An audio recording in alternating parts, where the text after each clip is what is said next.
After 7 years without intimacy, my girlfriend says, it's too much work and it isn't about you. I feel like I'm chasing someone who's distant and detached while she's texting her therapist and ignoring my pleas for affection. Why has she changed?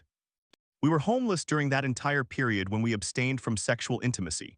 I recognize the reasons behind it, but now that we have regained stability, I fail to understand why nothing has changed. It has been 6 months and I am not an aggressive person regarding sex. However, now that we are sober, isn't it only natural to desire the release of those original endorphins? For a long time, I felt numb and indifferent, not even caring for myself. We supported each other through a very difficult time, yet there were a few hurtful situations she caused me. Actions that were not typical in our relationship became the norm. Gradually, holding hands, hugging, and spooning ceased over time. I didn't truly notice until I became aware of it, if that makes sense. She forgot my birthday 2 years into our homelessness, realizing it only 2 days later when I finally mentioned it to her. I felt very embarrassed to bring it up, but I couldn't help myself and spoke up. She expressed remorse. I believe she genuinely forgot due to the stress of living on the streets. Yes, I understood, but at the same time, I did not. Fast forward, I resorted to panhandling, which I loathed because I knew I had much more to offer. I felt ashamed and embarrassed. The whole ordeal weighed heavily on me. I earned more money than she did and possessed the patience and charisma to engage with people.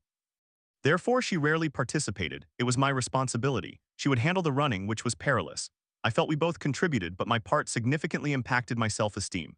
People can be extremely cruel and rude to the homeless, not to mention violent. Consequently, it is easy to see why we were both miserable and depressed, merely surviving.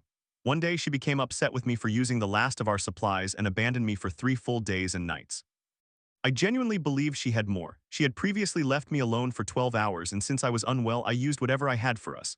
It was only one unit. I apologized and was preparing to panhandle, confident I could acquire money in an hour or less. That was insufficient for her. She left. I thought she would return. I never expected her to leave me alone on the streets of Philadelphia. I was gravely mistaken. I attempted to find her and succeeded. She literally ran from me.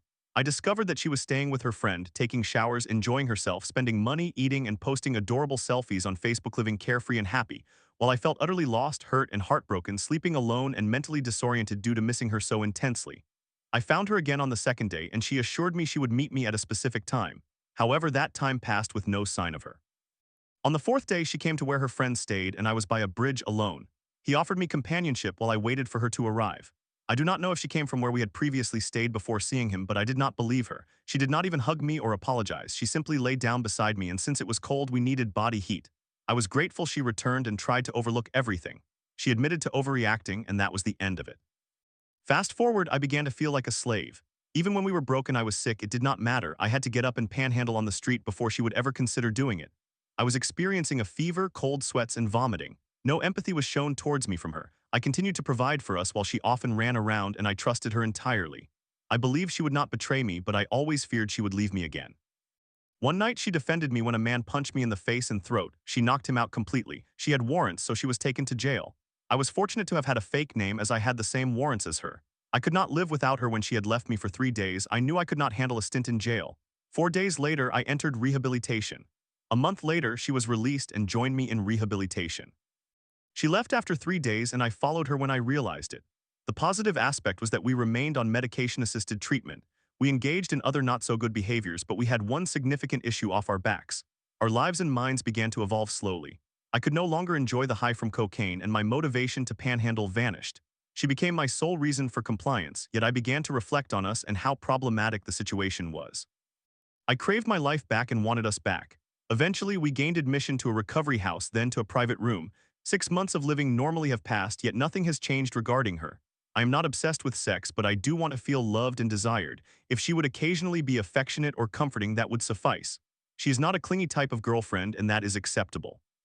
However, from an outside perspective, we appear to be merely good friends. At least, that is my impression. She is genuinely stunningly beautiful, and everyone stops to admire her.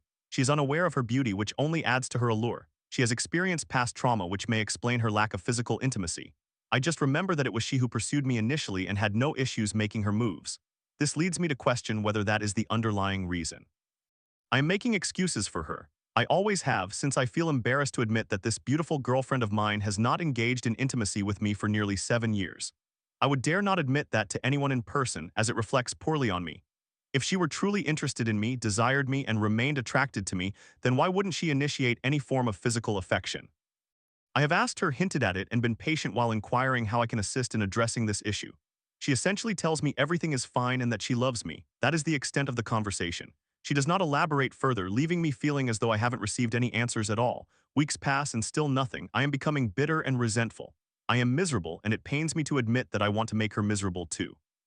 I do not want to feel this way towards her or anyone else. I simply do not know how to handle this. I dread the thought of life without her. It terrifies me. Yes, I am very codependent. I recognize that it is tragic, and I hate feeling sorry for myself. It is what it is. On top of everything else, I happen to check my browsing history on the website I frequented, and we usually share Google accounts. I noticed that pornography had been searched, and yes, I was shocked, primarily because she acts like a prude now when discussing sex between us. I attempted to express to her that it is acceptable to watch pornography. I have similar feelings now that we have been clean. I tried to convey that it is normal, and if she felt the need to watch adult content, why would she not communicate this with me?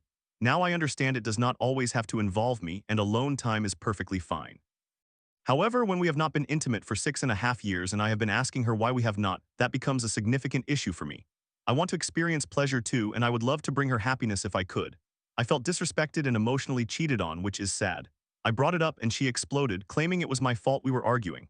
I asked her why she could not simply express or take any initiative to inform me about her feelings. She replied, "It's too much work and it isn't about you." Can I just say that hurt? I was stunned for a few seconds. I never considered that she viewed having sex with me as work, and for her to claim it was not about me, that was disappointing. It should have been about us. She perceived that as a positive thing. No, it was utterly painful that I was not even a thought in her mind while she was viewing pornography, even if only for a fleeting moment.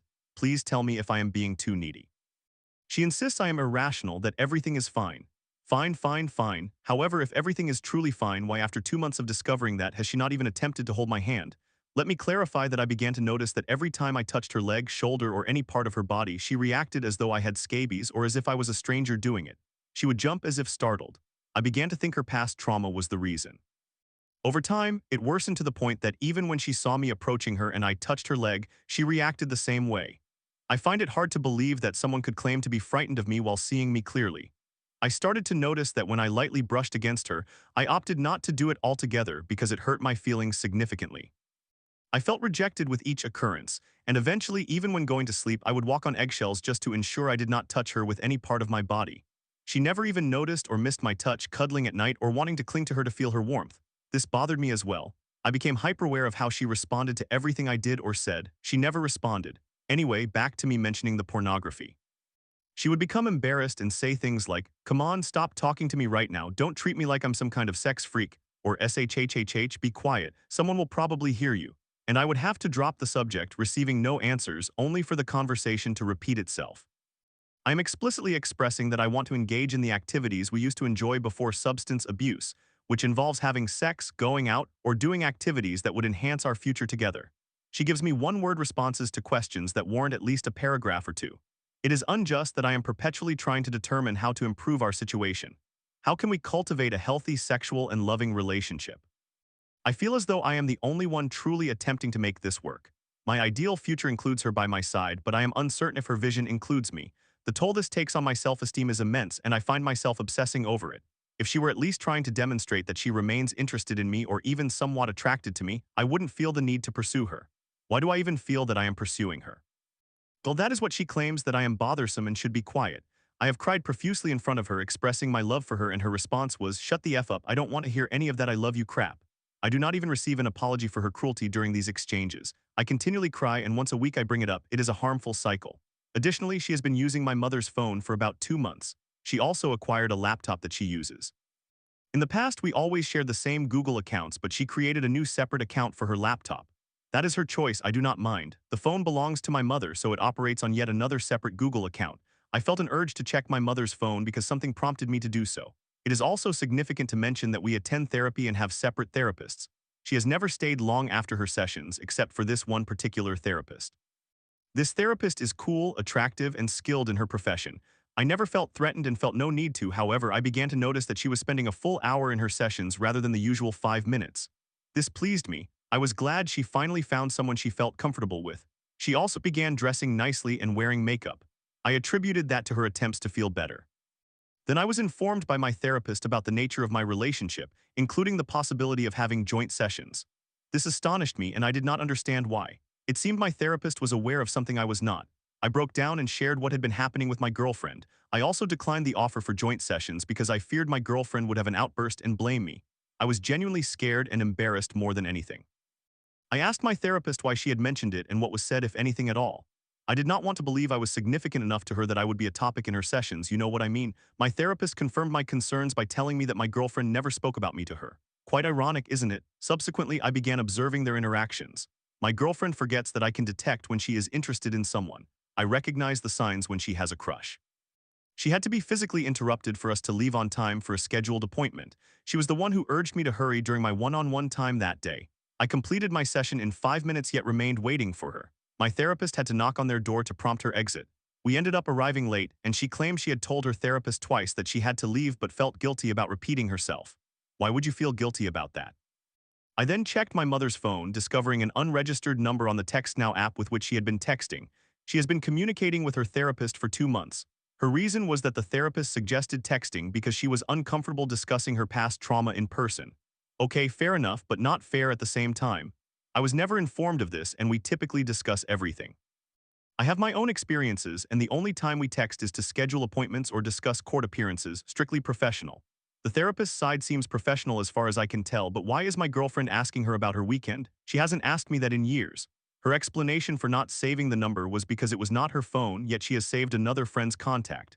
I could tell some of the texts were deleted, I just know. The therapist doesn't text outside office hours, so it appears to be professional. Still, I wonder why there are discussions that cannot wait until their in-person meetings. I expressed my discomfort about it, yet my girlfriend is more concerned about this woman losing her job than about my feelings. She refuses to acknowledge my discomfort, suggesting that she simply will not attend anymore. That does not seem indicative of no intimacy to me. I require answers, but she is unwilling to provide them. No pun intended. Story 2.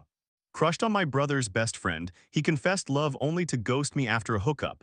I ain't looking for a casual fling, I said as he tried to kiss me at my brother's party.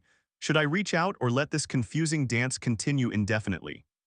TLDR, a guy I had a crush on, 21 years old, kissed me one night and told me he loved me, 24 years old, and could not stop thinking about me. The next day he said it would not work because he is best friends with my brother. A year later we were drunk on New Year's Eve and hooked up. I informed him that I was interested in dating him, but he never contacted me after that. I am unsure if he even remembers the conversation. The next time I saw him was at my brother's birthday party, where he kept trying to kiss me and hold my hand, but only when no one was watching. I am not interested in a casual relationship, so I told him no, but we did not have any conversation beyond that because we were in a group setting. Now I am confused about whether I should reach out to try to determine what our relationship is and/or establish boundaries. Any advice? I apologize in advance for the lengthy story. For privacy reasons, I will refer to the guy as he, 21 years old. He is a good friend of my brother, and this all began after I, 24 years old, moved back home. I knew that he was interested in me, and the more I was around him, the more I noticed how funny, charming, and kind he is, which led me to develop a bit of a crush. He would always seek me out when they returned to the house, play the piano for me, sit next to me, flex, and show me pictures on his phone, typical flirting one might expect from a 20-year-old guy. Since I only ever saw him when he was hanging out with my brother, I never felt enabled to flirt or behave as I wanted to with him in group settings or even pull him aside for a private chat. Being a rather private and shy person, I would feel embarrassed if everyone watched me attempt to flirt with him. One night after a family gathering, we found ourselves alone together. He attempted to play the piano for me, but he was a bit too drunk. He told me that I was beautiful, that he loved me, and that he could not stop thinking about me, leading us to kiss. Before we could proceed any further, my brother and the rest of their group returned to the house, prompting us to stop and part ways. I direct messaged him the following day to ask if we could meet to talk, and he replied that he did not think it was a good idea because I was his friend's sister and it just would not work. At that point, my brother could tell we were interested in each other, spoke to me about it, and was fine with us dating. I trust my brother, as I do not believe he would support my dating his friend if he did not think he was a good person. A couple of months later, I went on a backpacking trip, which did not feel like the right time for me to push this, and I also did not want to appear as the creepy older sister coming on to him unwanted. For about a year or so, I would catch him looking at me in reflections when he thought I could not see him. He always asked for the front seat when I drove for their friend group, and if he was quite drunk, he would stare at me openly, yet we never really spoke. On New Year's Eve, we both returned home at the same time, both drunk, and I spent time with him, my brother, and a few of their friends. I was definitely flirty with him, embarrassingly so. At the end of the night, he came to my room. I told him that I liked him and wanted to go out on a date, to which he said okay. We hooked up but were far too drunk, which made it a bit awkward. I had only ever slept with my high school boyfriend. I do not date much, and I am not interested in casual sex. I would never have approached him if I had known he was seeking only a one-night stand. He left immediately after, and I assumed it was because he did not want anyone to know he had slept with me. He never messaged me afterward, and I felt angry that he used me for sex. I wonder if I am just bad at reading people, as I genuinely believed he was a nice guy and was surprised he would treat me that way. Just a few nights ago, we had a large group outing for my brother's birthday. We were all dancing and having fun. I spent most of the time with my family, but after returning home from the bar, I went to White Castle with him and another brother of mine. Honestly, he was somewhat rude to me in the car, and I do not know how to interpret that. I can be somewhat mean when I flirt, but I do not know him well enough to determine if it was flirtation or if he was genuinely annoyed with me. My brother was driving, so when he turned away to order, the guy tried to kiss me and also kept attempting to hold my hand from the front seat. I merely shook my head no at him to get him to stop because I did not wish to say no or stop out loud in front of my brother. We returned home, ate White Castle with my family, and then went to bed. He has not reached out to me since.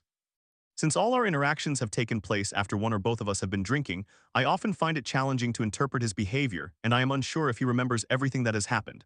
I wonder if I should reach out to explain why I did not want to kiss him that night. If he does not recall me expressing interest in dating him, he might assume that I am only interested in a physical relationship. I realize that this is quite common for people our age. He has never had a girlfriend before, so perhaps he is just as awkward as I am about communicating what he wants. If he does remember, should I explicitly state that I do not want him to touch me if he is only interested in sex with me when he is intoxicated and I am available? Should I simply leave it alone and address this if he tries to touch me the next time we are together? Should I attempt to discuss this with him in person or send a text? I am not very skilled at conversation, and I am even worse via text, and I worry about messing this up because of my poor communication skills. I am incredibly confused and do not know what to say to resolve this situation, especially since he will remain in my life, and I really do not want to feel awkward around him indefinitely.